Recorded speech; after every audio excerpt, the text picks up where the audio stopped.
வணக்கம். மாலை முரசு செய்திகளை விரிவாக பார்ப்பதற்கு முன்பாக முதல் தலைப்புச் செய்திகளை பார்க்கலாம்.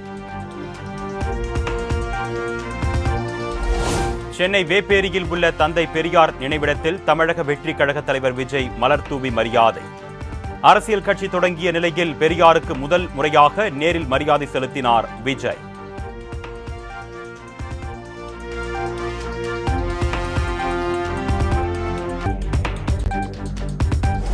சமத்துவம், சம உரிமை, சமூக நீதி பாதையில் பயணிக்க உறுதியேற்போம்.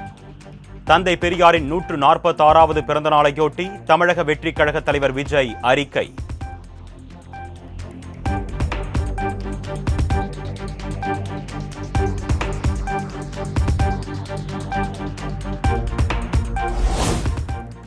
தமிழக வெற்றி கழக தலைவர் விஜய் திராவிட சாயலை சாயமாக பூசிக்கொண்டிருப்பதாக தமிழிசை சவுந்தரராஜன் குற்றச்சாட்டு. சாயம் வெளுக்கிறதா, வேறொரு சாயத்தை பூசுவாரா என்பது போக போகத்தான் தெரியும் என்றும் பேட்டி. அதுக்கப்புறமா தான் சாயம் வெளுக்குதா இல்ல வேற சாயத்தை பூசிக்கிறாரா என்பது எங்களுக்கு தான் தெரியும். மேக்கப் தமிழ் குறையாது என்பதை நான் இங்கே பதிவு செய்கிறேன். ஆக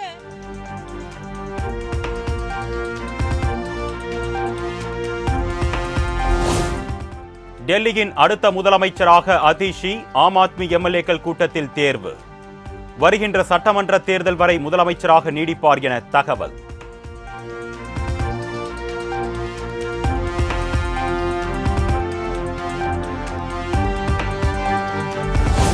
டெல்லியின் முதலமைச்சர் பதவியை ராஜினாமா செய்கிறார் அரவிந்த் கெஜ்ரிவால். இன்று மாலை ஆளுநரை சந்தித்து ராஜினாமா கடிதத்தை வழங்க இருப்பதாக தகவல்.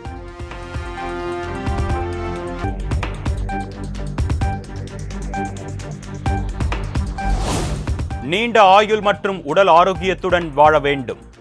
பிரதமர் நரேந்திர மோடியின் பிறந்த நாளையொட்டி மக்களவை எதிர்க்கட்சித் தலைவர் ராகுல் காந்தி வாழ்த்து.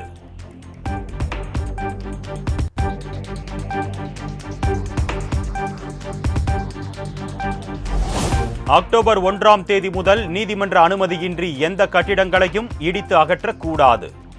பொது சாலைகள் மற்றும் நடைபாதைகளில் உள்ள அங்கீகரிக்கப்படாத கட்டுமானங்களுக்கு இந்த உத்தரவு பொருந்தாது என்றும் உச்சநீதிமன்றம் அறிவிப்பு.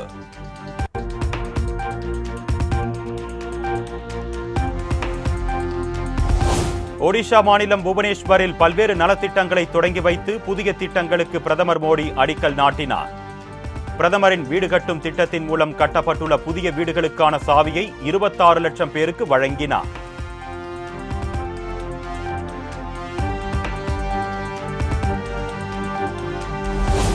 விநாயகர் சதுர்த்தி கொண்டாடுவதை காங்கிரஸ் மற்றும் சில கட்சிகளுக்கு பிடிக்கவில்லை என்று பிரதமர் மோடி குற்றச்சாட்டு. நாட்டை பிளவுபடுத்த வேண்டும் என்ற நோக்கில் உச்சநீதிமன்ற தலைமை நீதிபதி வீட்டிற்கு சென்றதை விமர்சிப்பதாகவும் காட்டம்.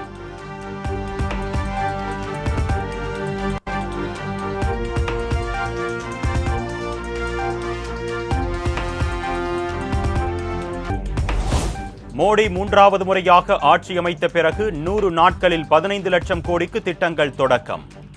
மேக் இன் இந்தியா திட்டம் மூலம் உலகின் மிகவும் விருப்பமான உற்பத்தி மையமாக இந்தியா மாறியுள்ளது என்று மத்திய அமைச்சர் அமித் ஷா பெருமிதம்.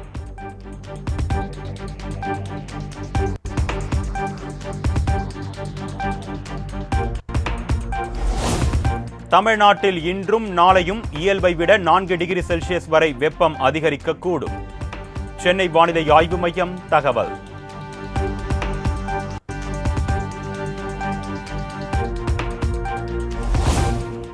(2026) சட்டமன்ற தேர்தலுக்கு முன்பாக அதிமுகவை ஒன்றிணைத்து ஜெயலலிதா ஆட்சியை தமிழகத்தில் கொண்டு வருவேன். நிச்சயமாக ஒருங்கிணைப்பு நடக்கும் என்று வி.கே. சசிகலா மீண்டும் சூளுரை. இந்த மாதிரி ரவுடிகள் அட்டகாசம் அது இதெல்லாம் அப்படியா இங்கேயா அப்படிங்கிற மாதிரி வரக்கூடிய சூழ்நிலை வரும். மக்கள் நிம்மதியாக இருக்கணும்னா அம்மாவோட ஆட்சி வந்தே தீரணுங்கிற கட்டாயம் இருக்கு. அதுதான் விழாவுக்கு முன்பாக அதுக்கான வாய்ப்புகள் இருக்கா? நிச்சயமாப்பா தேர்தல். நான்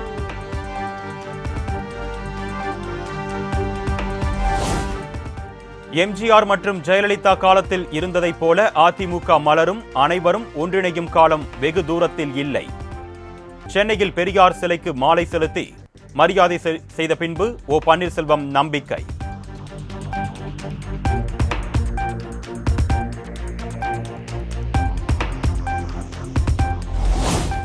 ஓ பன்னீர்செல்வம், டிடிவி தினகரன், சசிகலா குறித்து அதிமுகவினர் சமூக வலைதளங்கள், ஊடகங்களில் பேச வேண்டாம்.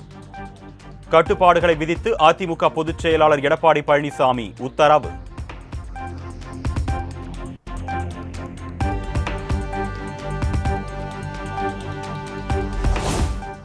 வில்லன்களின் பிறந்த நாளை கொண்டாடுவதில்லை என பிரதமர் மோடியை விமர்சித்த மதுரை எம்பி சு வெங்கடேசன். பிரதமருக்கு பிறந்த நாள் வாழ்த்து தெரிவித்து விட்டீர்களா என்ற கேள்விக்கு பதில். வேலை இல்லை, நான் என்னுடைய கதாநாயகனை கொண்டாடுவேன். தந்தை பெரியார் இந்தியா முழுவதும் எதிரொலிக்க வேண்டிய ஒரு தினம் இது, ஒரு நாள் இது. அனைவருக்கும் தந்தை பெரியார்.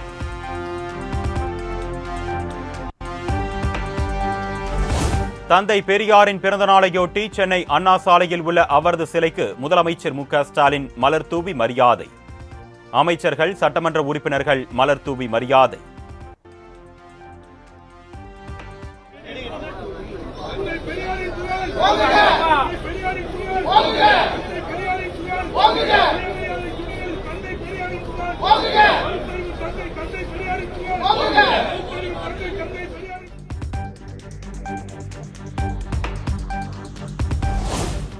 தந்தை பெரியாரின் 146வது பிறந்த நாளையொட்டி அதிமுக பொதுச் செயலாளர் எடப்பாடி பழனிசாமி மரியாதை. சேலத்தில் பெரியாரின் திருவுருவ சிலைக்கு மாலை அணிவித்து மரியாதை செலுத்தினார்.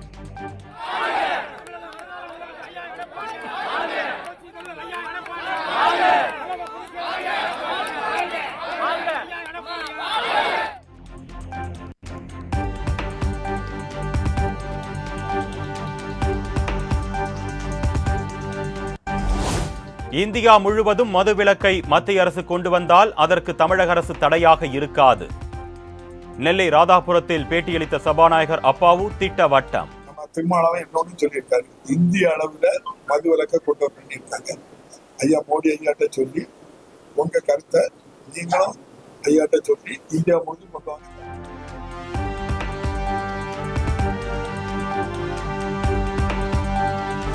காஞ்சியில் உலகத்தரம் வாய்ந்த மின்னணு சாதனங்களுக்கான கண்ணாடி பொருட்கள் உற்பத்தி தொழிற்சாலை. 640 கோடி ரூபாய் மதிப்பீட்டில் காஞ்சிபுரம் பிள்ளைப்பாக்கம் சிப்காட் தொழிற்பூங்காவில் அமைக்கிறது பாரத் இன்னோவேட்டிவ் கிளாஸ் டெக்னாலஜிஸ் நிறுவனம்.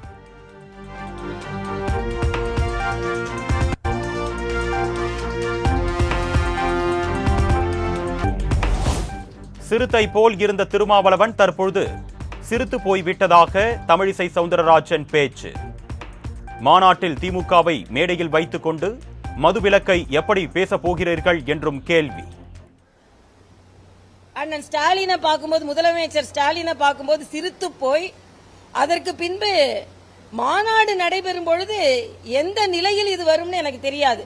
நான் கேட்கிறேன், திராவிட முன்னேற்ற கழகத்தை மேடையில் வைத்துக் கொண்டு மதுவிலக்கை எப்படி நடத்துவோம்?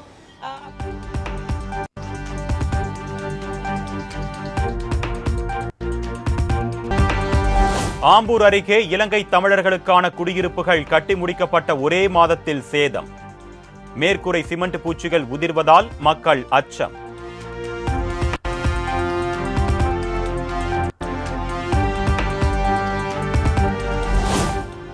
நீர்நிலைகளை பராமரிப்பதில் சிறப்பாக செயல்பட்டு வரும் அரசு சாரா தொண்டு நிறுவனங்கள், தனிநபர்களுக்கு முதலமைச்சரின் நீர்நிலை பாதுகாவலர் விருது. மாவட்டத்திற்கு ஒருவர் வீதம் 38 பேருக்கு விருது வழங்க அரசாணை வெளியீடு.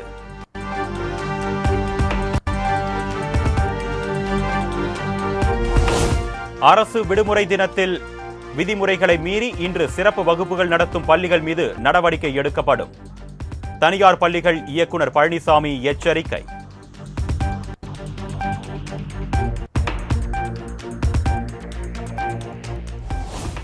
வெளிநாடுகளில் தமிழ் ஆசிரியராக பணியாற்ற ஹிந்தியும் சமஸ்கிருதமும் தெரிந்திருக்க வேண்டும் என்ற விதியை வெளியுறவுத்துறை அமைச்சகம் திரும்ப பெற வேண்டும். மத்திய அரசுக்கு பாமக நிறுவனர் ராமதாஸ் வலியுறுத்தல்.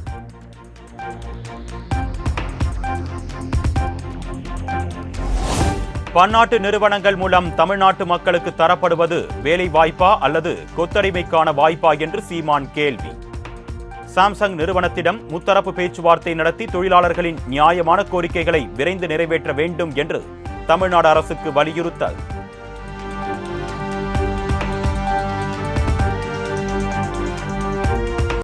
கால்நடை மருத்துவ படிப்புக்கு விண்ணப்பித்த 3ஆம் பாலினத்தவரின் விண்ணப்பத்தை நிராகரிக்க கூடாது. மாணவர் சேர்க்கை குழுவுக்கு சென்னை உயர்நீதிமன்றம் உத்தரவு.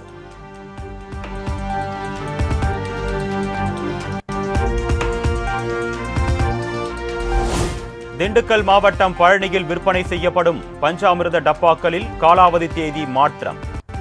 15 தேதிகளில் இருந்து 30 நாட்களாக உயர்த்தி அறிவிப்பு.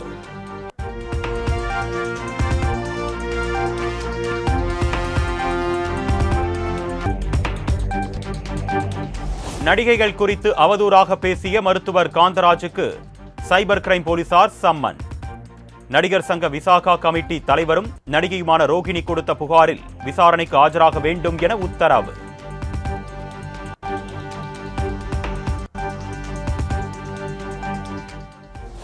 தமிழ்நாட்டின் பல்வேறு பகுதிகளில் மிலாதுன் நபியை முன்னிட்டு நடைபெற்ற மத நல்லிணக்க பேரணி. ஏராளமான இஸ்லாமியர்கள் ஊர்வலமாக சென்றனர்.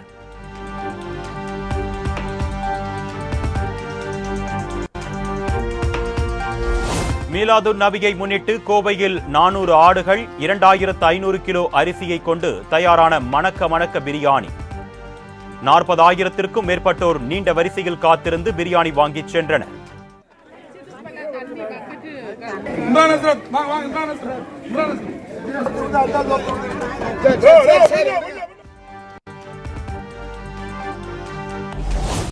மும்பையில் கோலாகலமாக நடைபெற்று வரும் விநாயகர் சிலை கரைப்பு ஊர்வலம்.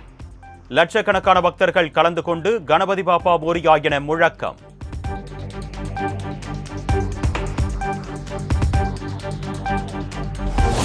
மியான்மரில் ஏற்பட்ட வெள்ள பாதிப்பில் சிக்கி உயிரிழந்தவர்களின் எண்ணிக்கை 226ஆக அதிகரிப்பு.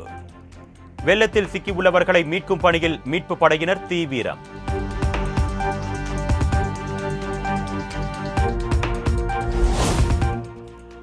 இந்தியாவில் இஸ்லாமியர்கள் துன்பப்படுகின்றனர் என்று ஈரான் உச்ச தலைவர் அயத்துல்லா அலி கமேனி குற்றச்சாட்டு. சிறுபான்மையினர் குறித்து கருத்து தெரிவிக்கும் நாடுகள் தங்கள் நாட்டில் சிறுபான்மையினர் நடத்தப்படும் விதம் குறித்து முதலில் கவனிக்க வேண்டும் என்று இந்தியா பதிலடி.